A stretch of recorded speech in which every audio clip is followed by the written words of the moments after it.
तो फिल्म के शुरू होते ही हम रत्ना को देखते हैं। रत्ना घबराई हुई अपने कमरे में आकर अपना कमरा लॉक कर लेती है। उसका चेहरा भी बिगड़ा हुआ था और अचानक से वो अजीब हरकतें करने लगी। अगली सुबह रत्ना बिल्कुल नॉर्मल थी। उसने एक एनवेलप लाकर टेबल पे रखा जहाँ पर उसका बेटा बैठा हुआ था और फिर अपने बेटे को चलने को कहा। एनवेलप के अंदर डाइवोर्स पेपर्स थे जो उसका बेटा देख चुका था। ये लोग अभी रत्ना के हस्बैंड को ही पिक करने के लिए जा रहे थे जो एक नेवी ऑफिसर था और काफी अर्से बाद छुट्टियों पर घर वापस आ रहा था। यहाँ रत्ना अपने हस्बैंड की कुलीग से भी अच्छा बिहेव नहीं करती और जब फारिस सीनियर्स का हस्बैंड उसे मूवी के लिए लेकर आता है तो वो उससे भी अजीबोगरीब बर्ताव करती है, जैसे वो उससे दूर रहना चाह रही हो। मूवी के बाद ये लोग घर आ जाते हैं। रत्ना सीधी तरह अपने फ्लैट के अंदर चली जाती है जबकि फारिस अपने नेबर से मिलने लगा था, जिसने फारिस को बताया कि तुम्हारी वाइफ कई रातों से घर नहीं रहती। और ये सुनकर फारिस को बहुत ज्यादा गुस्सा आ गया। इसी चीज का गुस्सा आकर फारिस रत्ना पर निकालने लगता है, लेकिन रत्ना कोई रिस्पॉन्स नहीं देती और दोबारा घर से बाहर जाने की बात कहती है। रत्ना को अपना बाहर जाकर काम पूरा करना था, लेकिन तब फारिस प्यार से उसके करीब आता है और उसे रिक्वेस्ट करता है आज मत जाओ,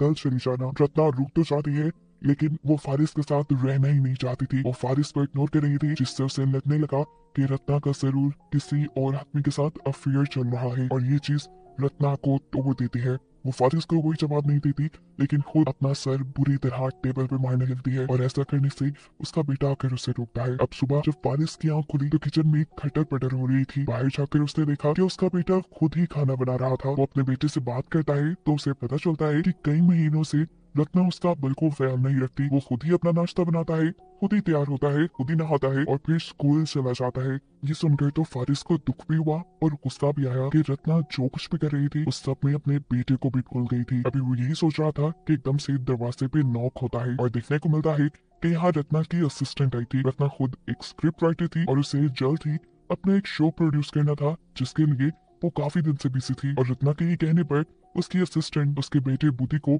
स्कूल छोड़ने भी चाहती थी और स्कूल से लेकर भी आती थी। ये लड़की फारिस को ये भी बताती है कि रत्ना पिछले 3 महीने से एक होटल में जाकर काम कर रही है क्योंकि उसे सुकून की जरूरत थी। तो फारिस जवाब में कहता है सुकून तो उसके घर पर भी था, घर पर भी कोई नहीं होता। फारिस इस लड़की से रत्ना के होटल का पता पूछता है तो ये लड़की बताती है मैं खास नहीं जानती, वो हमारे डायरेक्टर ने उसे बुक करवा के दिया है। खैर ये लड़की अब रत्ना के बेटे को यहाँ से लेकर चली जाती है और इतने में ही फारिस का नेबर उनके घर आ जाता है। इस मर्तबा वो एक नई खबर लेकर आया था। वो फारिस से कहता है मुझे लगता है रत्ना के ऊपर किसी डीमन का असर है और ये बात मैं श्योरिटी से कह सकता हूँ क्योंकि मैंने उसके पीछे किसी डीमन को चलते हुए देखा है। फारिस को इन सारी चीजों पे बिल्कुल यकीन नहीं था। तब टोनी जवाब में कहता है देखो मैंने रिसर्च की हुई है, ये बुक तुम भी रखो, तुम भी इसे पढ़ना। अगर इसमें लिखे हुए साइंस तुम्हें अपने घर पे मिलने लगे तो समझ जाना कि रत्ना किसी मुश्किल में है और तुम उसे एग्जॉर्सिज्म करके बचा सकते हो। बुक में कुछ ऐसा लिखा था कि अगर फैमिली के किसी भी मेंबर के साथ वो डीमन होगा तो उसके बाकी फैमिली मेंबर्स को घर पर बेफजूल खून के धब्बे नजर आएंगे।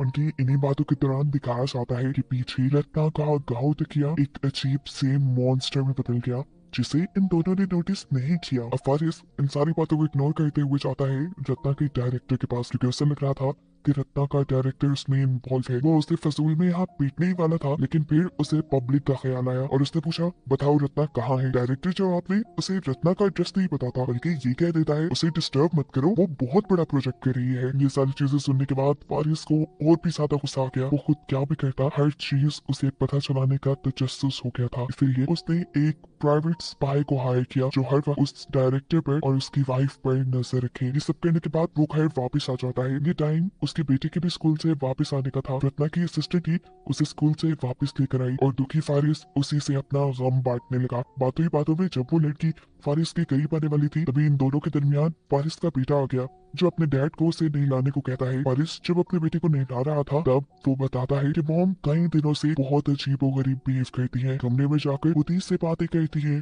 और उनकी बॉडी भी कभी कभार मुड़ जाती है। इनकी इन्हीं बातों के दौरान बारिश के बेटे को छत पर उनके धब्बे नजर आने लगे जिससे डरकर वो पानी के अंदर चला गया। यहाँ हम देखते हैं कि इतने में रत्ना भी घर आ गई। बारिश गुस्से में रत्ना के पास गया और उससे पूछा बताओ तुम कितने लोगों में इन्वॉल्व हो। ये बात इतनी ज्यादा गलत थी कि रत्ना को शदीद गुस्सा आ गया और रत्ना के गुस्सा होने पर हमें दिखाया गया कि उसकी घर की लाइट्स एकदम से फ्लिकर होने लगी थी, यहाँ तक कि उनके घर का फ्यूज भी उड़ गया और रत्ना का मुंह भी इस वक्त अजीब हो गया था। एक मर्तबा के लिए तो फारिस को लगा कि रत्ना गायब हो गई, लेकिन लाइट आने पर उसने रत्ना को नीचे बैठे हुए देखा। वो सिर्फ जमीन पे गिरी हुई नहीं थी, उसकी हालत भी काफी अजीब थी। उसका मेकअप बिगड़ चुका था और वो अजीबोगरीब तरीके से मूव कर रही थी। ऐसे लग रहा था कि जैसे कोई अनदेखी चीज इस वक्त उसके साथ है। फारिस रत्ना को उठाकर रूम में ले जाता है। उसकी हालत बहुत खराब हो गई थी। ये सब क्या हो रहा था? फारिस यही सोच रहा था कि एकदम से उसकी नजर मिरर में गई, जहाँ पर उसे रत्ना का गाँव तकिया एक डेड बॉडी की शक्ल में दिखा।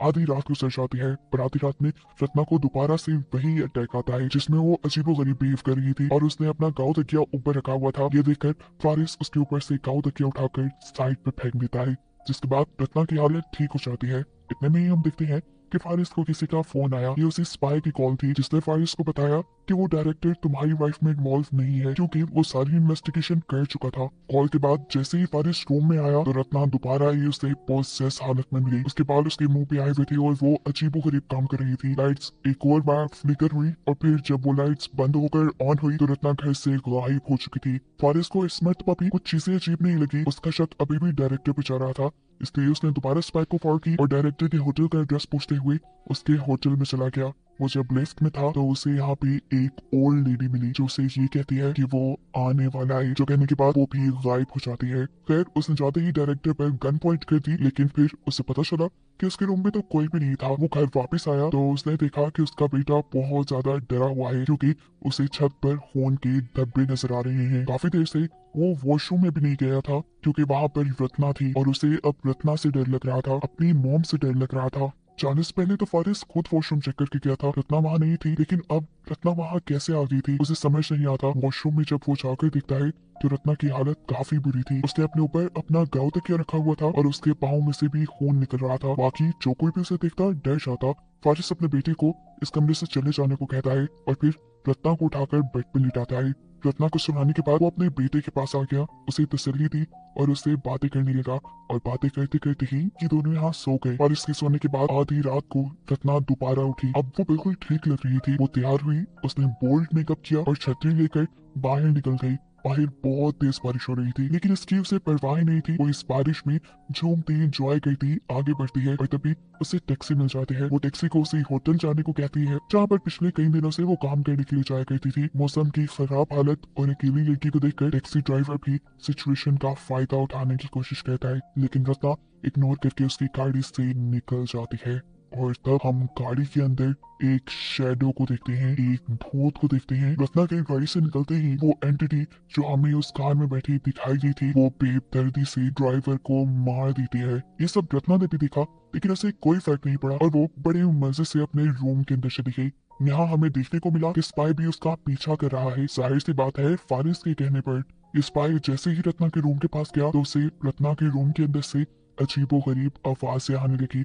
उसे लगा कि रत्ना के रूम के अंदर पहले से ही कोई होगा। बिना कुछ पूछे ही इजाजत दिए वो रत्ना का रूम खोलकर अंदर चला गया, जहाँ पर कोई भी नहीं था। रत्ना भी ऐसे खड़ी हुई थी जैसे उसे कोई फर्क ही ना पड़ा हो, जैसे वो पूरी तरह होश में ही ना हो। उसे स्पाई के अंदर आने से भी कोई फर्क नहीं पड़ा, क्योंकि वो जानती थी कि ये काम फारिस ही करवा रहा है। स्पाई कुछ उससे सवाल पूछता है और फिर उसका पूरा कमरा, उसकी अलमारी, बेड के नीचे, यहाँ तक कि उसका वॉशरूम भी चेक करता है। लेकिन इस टाइम रत्ना के कमरे में कोई भी नहीं था। इन सारी चीजों की वो वीडियो भी बनाता गया, क्योंकि ये उसे फारिस को भेजनी थी। जब तक स्पाई सब कर रहा था, रत्ना अपने काम में मगन थी।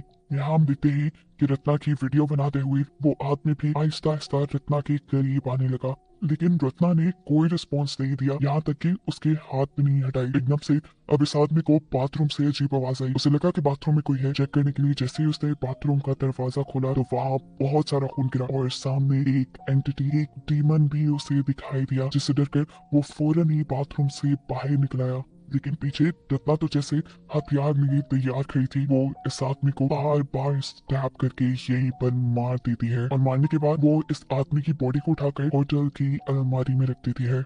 और ये सब करने के बावजूद भी रत्ना के फेस पर कोई एक्सप्रेशन नहीं आया। उसे डर भी नहीं लग रहा था। सीन यहीं से कट होकर हमें फारिस को दिखाया जाता है, जिसकी आंख खुली है क्योंकि उसके ऊपर छत से खून के कतरे गिर रहे थे। ये देखकर तो वो खुद बहुत ज्यादा डर गया। उसे रत्ना के खिलाफ कोई सबूत भी नहीं मिले थे, इसीलिए उसने इस बात पे यकीन कर लिया कि जरूर रत्ना के ऊपर किसी डीमन ने असर किया हुआ है, किसी डीमन ने रत्ना को पोसेस किया हुआ है। इस चीज का हल ढूंढने के लिए वो टोनी से बात करने के लिए जाता है और टोनी भी डीमन के सुराग ढूंढने के लिए उनके घर आ जाता है। घर चेक करने के बाद उसने फारिस को बताया जो भी डीमन यहाँ आया है उसे किसी ने भेजा है, क्योंकि वो रत्ना की फैमिली से जेलस है। वो लोग इस कीमत से रत्ना को छुटकारा दिलवा सकते थे एक्सॉर्सिज्म की मदद से, लेकिन इस सब के लिए रत्ना का घर में होना जरूरी है। अब जितने में रत्ना नहीं थी, हारिस को वहाँ पर बहुत सारी कैसेट्स नजर आ रही थी। टाइम पास करने के लिए उसने इनमें से एक कैसेट प्ले कर ली। ये रत्ना के शो की रिहर्सल्स की रिकॉर्डिंग थी, जहाँ पर उसने देखा कि उसका डायरेक्टर बार बार उसके स्क्रिप्ट्स को कैंसिल करवा रहा था। वो उसके काम को बुरा कहता था और एक ही काम कहीं बाहर उससे लेता था, जिसकी वजह से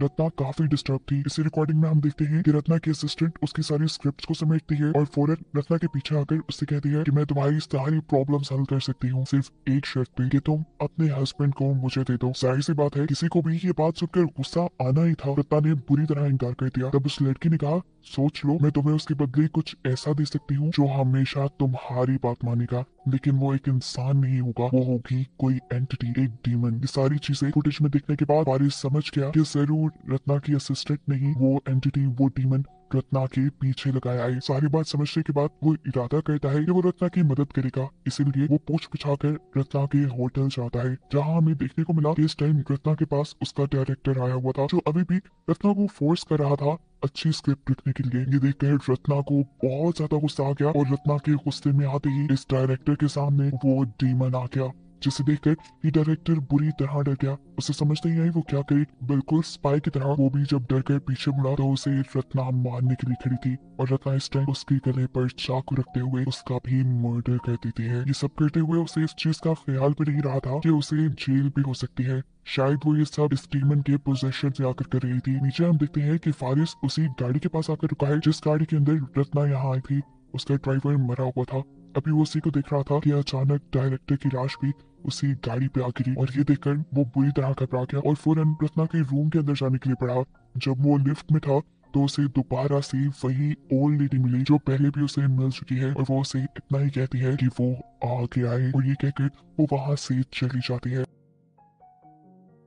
इसको भी इग्नोर करते हुए फारिस रत्ना के रूम में जाता है, जहाँ रत्ना उसी गांव तकी के साथ अजीब सी पोजीशन में लेटी हुई थी, ऐसे जैसे उन दोनों ने एक साथ वक्त गुजारा हो। रत्ना की हालत इस वक्त भी काफी अजीब थी, इसलिए फारिस उसे लेकर घर आ गया। उसे रत्ना पर तरस आ रहा था। उसे लग रहा था कि जरूर डायरेक्टर ने रत्ना के साथ कोई ज्यादती करती है, इसीलिए रत्ना ने उसे मारा। वो रत्ना को नहलाता है, उसके बाल बनाता है और उससे कहता है, देखो रत्ना, कुछ नहीं हुआ, जो हो गया उसे भूल जाओ, हम दोनों एक नई शुरुआत करेंगे। ये कहकर वो दोबारा रत्ना के करीब आने लगा, लेकिन रत्ना उसके करीब आने से बिल्कुल भी कंफर्टेबल फील नहीं कर रही थी। वो अब एकदम से फारिस को अपने से दूर करके भागकर किचन में चली जाती है। फारिस भी भागता हुआ उसके पीछे आता है, लेकिन तब तक रत्ना ने एक चाकू उठा लिया था, जिससे वो फारिस पे पॉइंट करते हुए कहती है, दूर रहो मुझसे, मुझे तुम्हारे साथ नहीं रहना, मैं उसी के साथ खुश हूँ जो मेरी बात मानता है। यानी रत्ना डीमन के साथ खुश थी। या जब फारिस दोबारा उसके करीब आने लगा तो उसे पता चल गया कि वो फारिस से इतनी आसानी से छुटकारा नहीं पा सकती, इसीलिए वो अपने आप को ही मारने की कोशिश करती है, लेकिन फारिस उसे भी बचा लेता है। इसके बाद हम देखते हैं कि रत्ना बेहोश हो चुकी थी। फारिस उसे घर पर लेटाकर जल्दी से टॉनी को घर लेकर आता है ताकि वो उसका एक्सॉर्सिज्म कर सके। टॉनी भी घर में बहुत सारी कैंडल्स जलाकर रत्ना के हाथ पांव को बेड से बांध देता है, लेकिन इस सब के बाद उसे क्या करना था ये वो नहीं जानता था और कंफ्यूजन उसके मुंह पे साफ नजर आ रही थी। एकदम से अब वो खुद से एक बात बनाता है और फारिस से कहता है कि मुझे रत्ना की पूरी बॉडी को अच्छे से चेक करना होगा, तुम बाहर चले जाओ। इस बात से साफ जाहिर था कि वो भी रत्ना का फायदा उठाना चाहता था। यहाँ दिखाया जाता है कि बुद्धि अब स्कूल से वापस आ चुका था। उसे स्कूल से रत्ना की असिस्टेंट ने ही पिक किया था, जो इस टाइम घर आते ही घर का अजीब सा माहौल देखकर फौरन यहाँ से भागने की कोशिश करती है, लेकिन फारिस उसे पकड़ लेता है। वो उसे कहता है, मैं जानता हूँ ये सब तुमने किया है, तुमने भेजा है ना रत्ना के पास डीमन, तुम रत्ना को आजाद करो, चाहे मुझे ले लो। उसका मतलब था कि ये लड़की जो फारिस को किसी भी हालत में पाना चाहती थी, फारिस अब उसके साथ रहेगा। लेकिन फारिस ये सब मुंह से बोल रहा था, दिल में ऐसी बात उसकी नहीं थी। वो अभी भी रत्ना को आजाद करने के लिए नहीं बोल रहा था, वो सिर्फ अपनी फीलिंग्स के लिए ये सब कह रहा था और उसकी फीलिंग्स उस डीमन ने सुन ली और एकदम से वो फारिस को साइड पे गिराते हुए रत्ना के असिस्टेंट के पास आ गया और फिर उसकी बॉडी के अंदर चला गया। उसे पोसेस करते हुए डीमन ने फारिस के ऊपर हमला कर दिया, लेकिन फिर उसने फारिस को नहीं मारा क्योंकि वो तो रत्ना के अकॉर्डिंग काम करता था और रत्ना नहीं चाहती थी कि डीमन फारिस को मारे, इसलिए डीमन इस लड़की की ही बॉडी के साथ घर से बाहर चला गया और अजीबो गरीब हरकतें करने लगा। अब फारिस जब वापस रूम के अंदर आया तो उसने देखा कि टोनी उसकी वाइफ के साथ जबरदस्ती करने की कोशिश कर रहा था और ये देखकर उसे गुस्सा आ गया।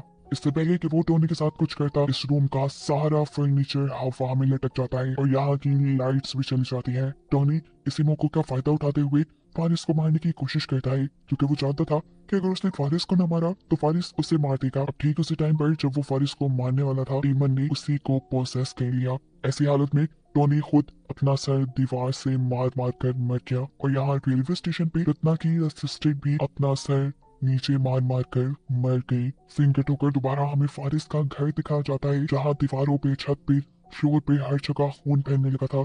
और ये देखकर फारिस भी डर गया। हाथ में गन लिए उसने तेजी से अपने बेटे का दरवाजा खटखटाया ताकि वो अपने बेटे को लेकर यहाँ से भाग जाए। लेकिन दरवाजा ना खुलने पर मजबूरन उसे रत्ना के रूम में जाना पड़ा, जहाँ जाकर उसने देखा कि रत्ना अपने गाँव तकिए के साथ टाइम स्पेंड कर रही थी। असल में गाँव तकिए के अंदर इस वक्त डीमन था और वो डीमन के साथ इंटीमेट हो रही थी। ये देखकर फारिस के भी होश उड़ गए। उसे समझ नहीं आई कि उसने देखा क्या है। उसके दिमाग पे इतना स्ट्रेस आया कि वो बेहोश हो गया। और उसे जब होश आया तो उसने देखा कि वो थिएटर की एक कुर्सी से बंधा था और उसके इर्द गिर्द सभी उन लोगों की लाशें बंधी हुई थी जो इस मूवी में मारे गए थे। यहाँ रत्ना इन सबको अपनी लिखी हुई स्क्रिप्ट सुनाती है और फिर हंसते हुए फारिस को भी शूट करके मार डालती है। देखने को मिलता है कि ये सब उसके बेटे बुद्धि ने पर्दे के पीछे से देखा, लेकिन कोई अजीब रिएक्ट उसने नहीं किया। शायद उसे भी डीमन ने पोसेस कर लिया था। अब रत्ना का साथी वो डीमन ही था जो उसे हर मुश्किल से निकाल लेता था। इसीलिए तो रत्ना ने इतने बड़े बड़े कदम उठा लिए थे।